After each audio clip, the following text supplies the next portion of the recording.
Hi guys, Dan from New Jersey Dog Training Center. I'm coming to you today with a quick video for Rebecca. Rebecca and her new dog Shadow.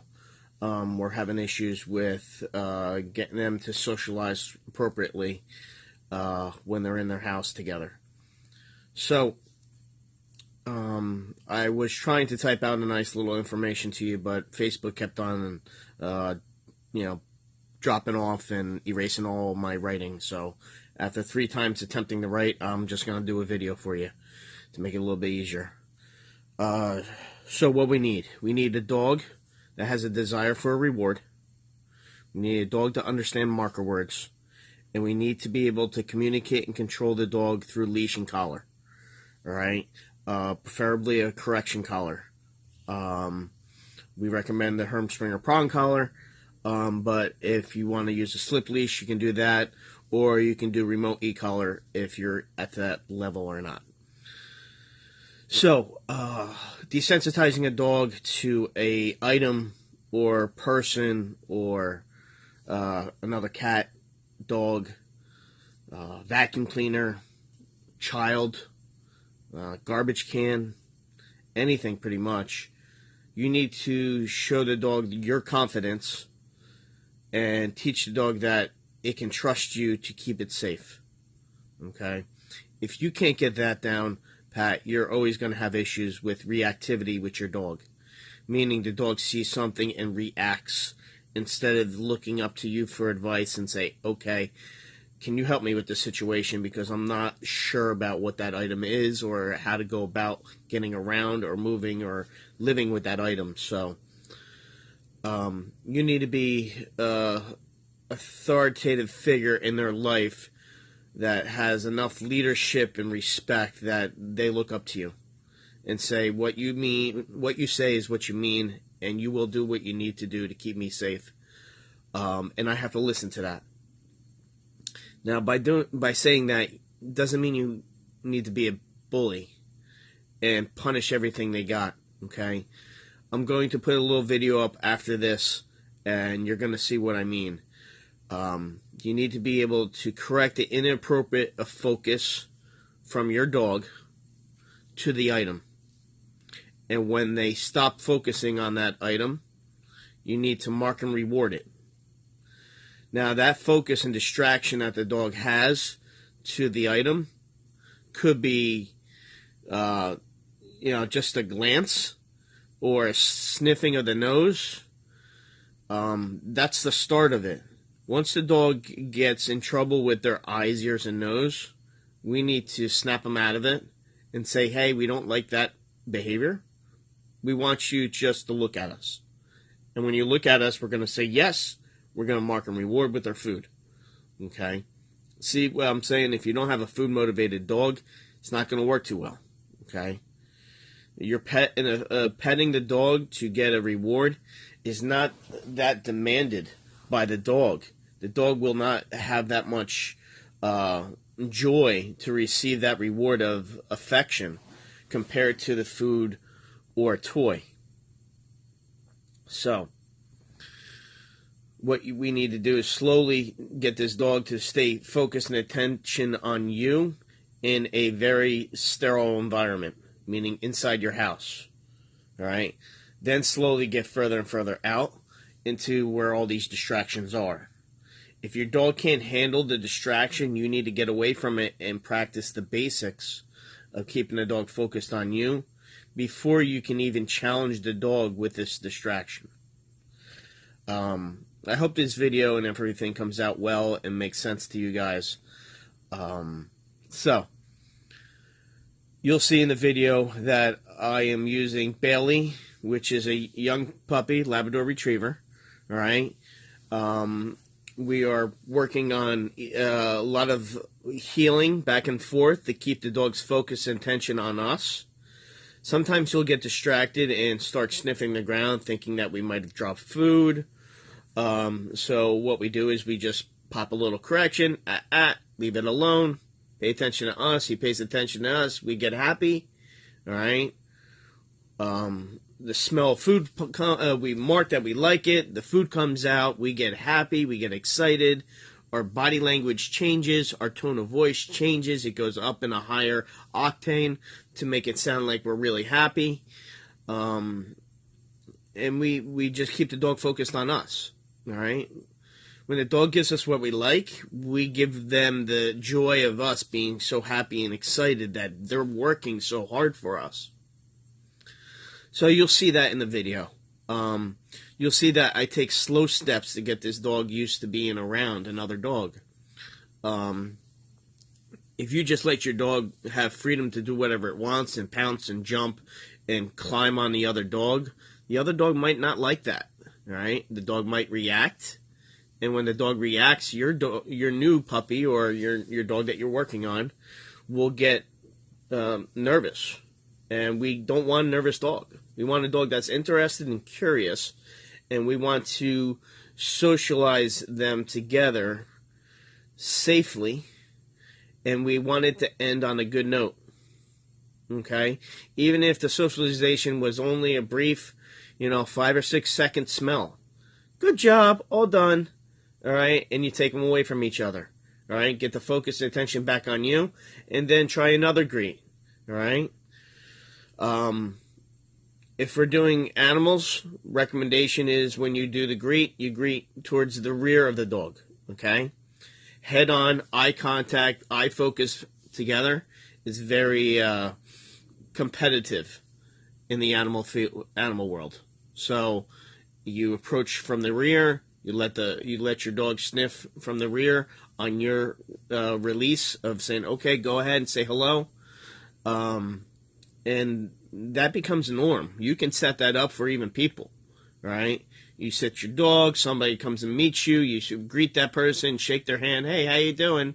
Now you know, and you're introducing and meeting that person, and you're saying, hey, they ask you if they can pet your dog, and I say, okay, as long as you think it's not too detrimental to your dog is well behaved, he's respectful, then you can invite your dog by releasing him from his sit position, by saying the dog's name and okay, releasing him okay to go greet the person, right? And you can give some body language and direction. Say, hey, go approach that person. They're going to reach down and pet you, all right?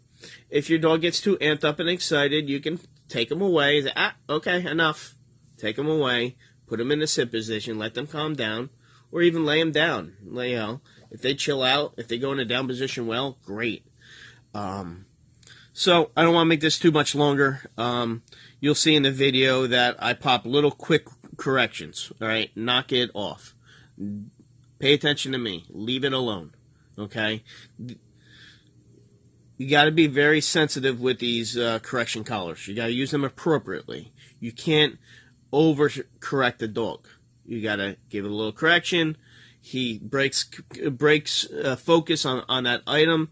You got to get good. I like that. You got to reward that. You got to get that aspect that the dog understands. Hey, the quicker that I ignore that because my owner is communicating through the leash on and off with pressure, that I got to pay attention to my owner now.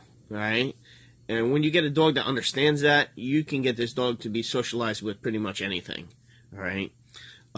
If you go through my dog Tonka's photo album on Facebook, you'll see he has, I get him to socialize with a lot of things, and he has to leave things alone. I have him with an alligator. I have him with a snake. I have him with a frog, a chicken, crab. I have a crab on him. All right, and the crab is just laying on his paw, and the dog, and he's able to sniff and check it out, or he's told to leave it alone. And even though the crab or animal's touching him, he's got to just ignore it, pay attention, give me the focus. Okay? So when he's in an environment with some strange item or whatever, he doesn't have to react to it to scare that item away because he's insecure and doesn't have the confidence to be in that area at that time. Cats that move around really fast, it makes it a little bit harder for the dog to trust and get to know. So the best thing to do is just work the dog in the area, train the dog in the area, and if the cat's around, well, if the dog looks at it, hey, pay attention to me instead, okay? If the dog gets too focused attention on it, correct the dog, try to get the focus back on you. If you can't get the focus back on you, then you know that training area is too distracted for the dog. So you need to give space, move away from that cat, and train in a different area until you can get the dog's levels focus good enough on you that you can get closer back to that item. Okay? If you have any questions, please comment below. I hope this helps you guys out. Be well, Rebecca. Thank you for your comment. Have a great day, everyone. All right? Love your dogs. Bye-bye. So we're recording Bailey and Tonka. We're going to give the camera to Mom. Mom is going to just hold it and record us. Okay. And we're going to say Bailey and say Billy. Let's go. All right. So we're teaching Bailey to walk in a nice position, safe spot. All right. In a nice heel position. We're going to walk back and forth and get the dog used to walking with us. Good. When the dog is paying attention to us, it's doing its job. When he doesn't get to pay attention to us, he gets distracted. We have to correct that and say, hey, that's not what we want. We want this attention on us. Yeah, there you go. When you look at me, my energy perks up. I mark that I like it with his marker work. And if I need to, I'll reward it sometimes. I can say, come. He's focused on me. He's paying attention to me. All right? Hey. Yeah, good boy. All right? You don't have to feed and reward with food every single time. Hey, let's go. Good. All right? The dog should not be in front of you. He should be following you. You're the leader. You lead him through life. Good. His nose follows me. Now we have a big... Hey, no sniffing. We have a big distraction here with Tonka. So, puppy's not used to the other dogs yet. So we're just going to walk around, and we're going to have a safety barrier between us and the dog. All right? And when the dog pays attention to us, good. We can mark and reward. All right? We get a little bit closer to the other dog. Come on. Like that. Pay attention to me. All right? This dog should not, hey, should have more care about me than anything else. Sit. Hey. Good. I like that. Come. Heel. Good boy. I'm walking around Tonka.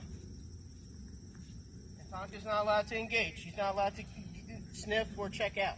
Sits. Good. Down. No, down. Good. That's a good boy. No, down. Down. No. Sit. Good. Down. Yeah, there you go. Good. All right. They're close to each other. But I don't want your dog being more focused on the distraction than you. Yeah. All right? If he is more distracted, you need to get away from that distraction. You need to practice training away from that distraction further away. So if he can't do this here, then we go, hey, we'll do it over here. Sit. Good. Down. Yes. Okay. You gave me what I liked. I rewarded you. Come on. Now I want to be able to get really close. And after practice walking around with a safety barrier between you, all right, safety space, you can change things up and bring them closer. Come on. Let's go. Good. You're using the food to help keep his attention on you and not the other dog. Sit. Good.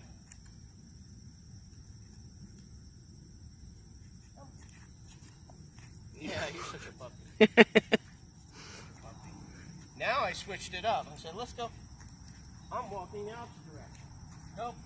Every time his nose gets disconnected from me and he checks out the other dog, he gets a little correction. Nope. Sit. All right.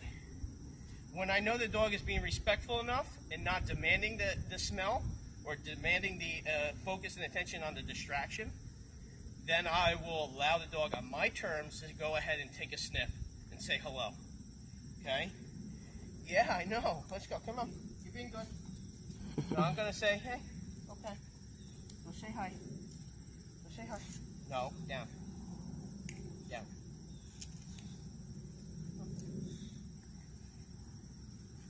No. Chloe. There you go.